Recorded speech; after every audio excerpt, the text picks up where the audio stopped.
Hello everyone, it's Ethan from Trippy Corner. In today's video, I'll be reviewing my Game Week 21 and looking ahead to my Game Week 22 team selection. Some notes on Trippy Corner. For the best quality analysis, thoughts and suggestions, I watch Premier League games in full, certainly 3 to 4 a week. For those I don't watch in full, I watch extended highlights. I'm also tuned into press conferences, interviews and team news. All that combined with a solid amount of time on data analysis gives me a good foundation of knowledge to form my judgments. So yes, that's just a bit of background on me and what you're receiving from tuning in. So we got a total of 68 points, which was a small green arrow till Ahmad wiped that clean out. I'm now on a small rank drop to 451k. Not ideal, but not a huge problem either. Let's look into the team. Another clean sheet wipeout for Arsenal. 2 points for Raya, 1 for Gabriel. Gabriel did pretty much score a goal. It was a reliable header from a set piece. However, it took a deflection on its way to goal, thus meaning an own goal was given. Harsh not even to give an assist in my opinion, but there's always certain elements at play as we've seen. Again, the points didn't necessarily match the performance. Tottenham did accumulate around 0.94 XG in that game, so in that aspect a goal was deserving for sure, but Arsenal defended quite well. Not amazingly, but Tottenham are a challenging team to defend against, so I'm good to hold the double up for now. However, what I will say is, since I'm at a stage where I now have all my funds invested in the team, nothing in the bank, I naturally have to think about assets I could use to free up money if needed. Raya is one of them, Gabriel isn't. I might talk about this more in future, but I don't think double Arsenal defence is what it was last season. On the other hand, I think late in the season great clubs make that charge and really deliver on results, so long term, I'm happy to hold, but it's a place I'm monitoring. I really don't like the idea of selling Raya, but it is a potential in the future. Trent blanked. It was a difficult game. He played a solid 90. I'm still happy with him. 2 assists from Anthony Robinson. He's exactly what you want from a defender at that price. Nicely ticking away. The fixtures do take a turn for the worse soon, but he's delivered against the top teams before. Gehi. Wow, this man sat on my bench and racked up an incredible mega haul of 15 points, so a little bit gutted to miss out on that, but it's a nice reminder of what he can do, which I probably needed. A lot of managers own Munoz, the other Palace defender, and very much state their preference for him over Gehi. I see the argument, I respect it. Munoz is an excellent asset. This, however, has re-highlighted the importance of having a team I believe in, which is a common theme this week, as you'll see. As for Gehi, I brought him in quite knee-jerky earlier in the season, but with a lot of faith. I like him as a player. He'd been on my radar for a while, and right now I'm at a stage where I was looking to move him to a different cheap defender at some stage. I just don't think it's worth it now. He's a nice differential for me that I believe in, so I'm going to keep faith. Into midfield, we had a nice layout of points. Gordon with 9, Palmer 10, well done to those captainers. Salah blanked, but we have to prepare for that sometimes. And Morgan Rogers with 6, ever reliable. The first week with Mbeumo was a blank. I transferred him in for Alex Iwobi, who finally returned, and it was no little one, let me tell you. It was a huge 15-pointer. For context, I owned him for 6 game weeks. Across the entirety of that period, he accumulated 13 points, the only return being a clean sheet. The week before I got him, he gets 15 points. The week after I sell him, he gets 15 points, so that's a little bit unfortunate for me. Maybe fortunate for him. Maybe it does him a favour, me not owning him in FPL. So yeah, he was a great differential for me, and my red arrow would have definitely been a green by some distance if I'd have kept him. So it just goes to show the value of patience in FPL. My plan was always to sell Iwobi, but I'd planned to do it in game week 24 when his fixtures start to turn.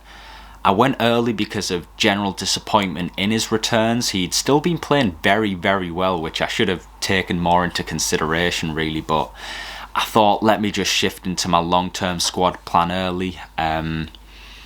So yeah, I don't really plan on getting him back. The plan was always to sell him for a midfielder, which I decided to be Mbeumo. But yeah, anyway, moving on. There we have it. Not salty at all. That's two 15-point hauls in Iwobi and Gehi that I've missed out on this week.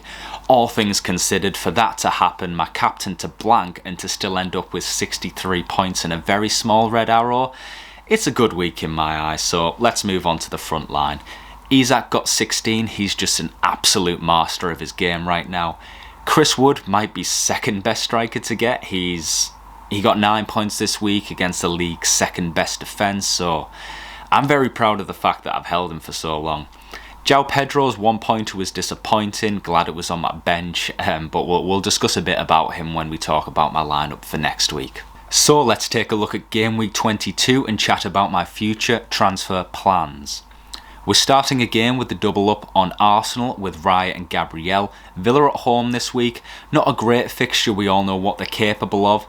They aren't as high scoring as they could be recently, so that's a good sign. Either way, that'll be a good game I'm excited to watch. Trent away to Brentford.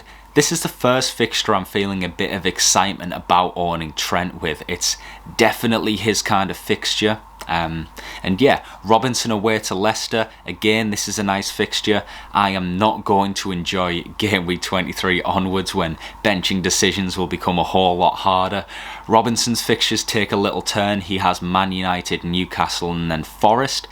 My initial plan was to rotate him and start Gehi across that span. He has Brentford, Man United also, then Everton. However, it will be difficult.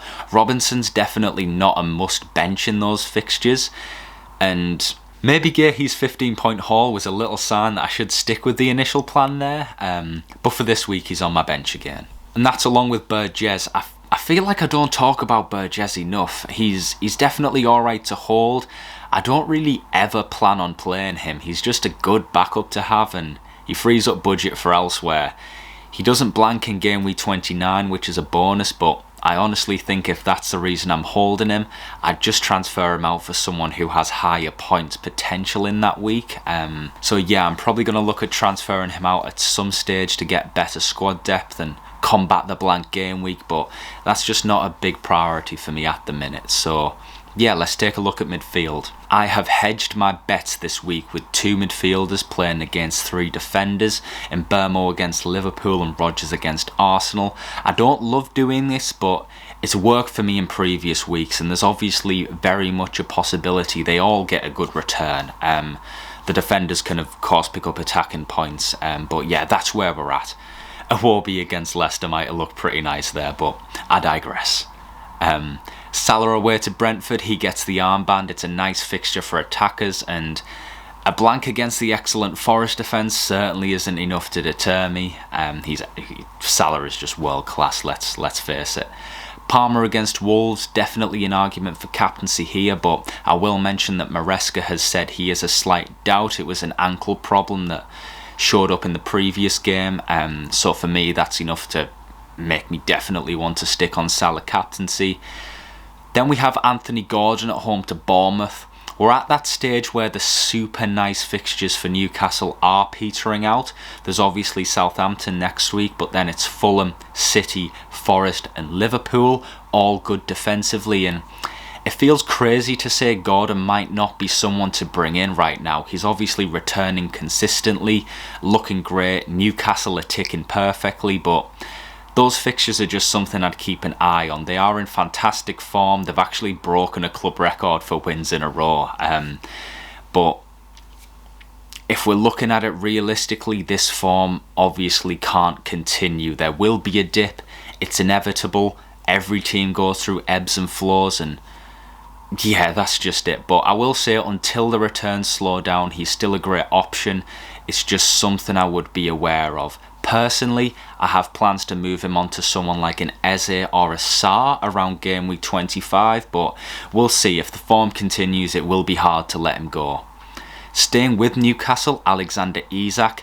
I feel a little differently about him, and that's because he's the talisman of the team. He is owned by a lot of people, but it's not too late to get him. He's a great striker, he's delivering consistently well, and yeah, the returns might slow down soon along with Newcastle's form, but until we see that happen, Isak is definitely the best striker to own right now, and getting him in isn't points chasing. I've seen some people say it's points chasing. It isn't. It's bringing in an elite player who is the talisman of a good looking team. He's also a very gifted, very technical player, and whenever you've got an elite player in your team at that level, there is less risk associated. With the higher price comes more guarantee of consistent returns. So yeah, I'm still a big fan of him.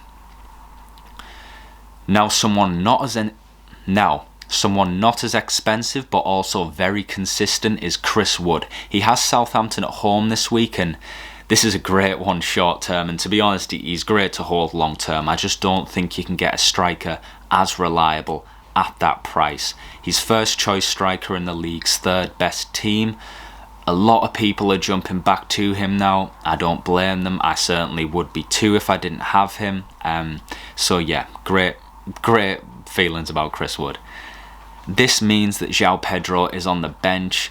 I don't mind it. I love Brighton, but sorry, little fly there. If you watched last week, there was another fly. I promise this is a very hygienic place that I live in. There's not a fly problem. But yeah, back again. Now the dog's barking in the background. So yeah, this means that João Pedro is on the bench. I don't mind it.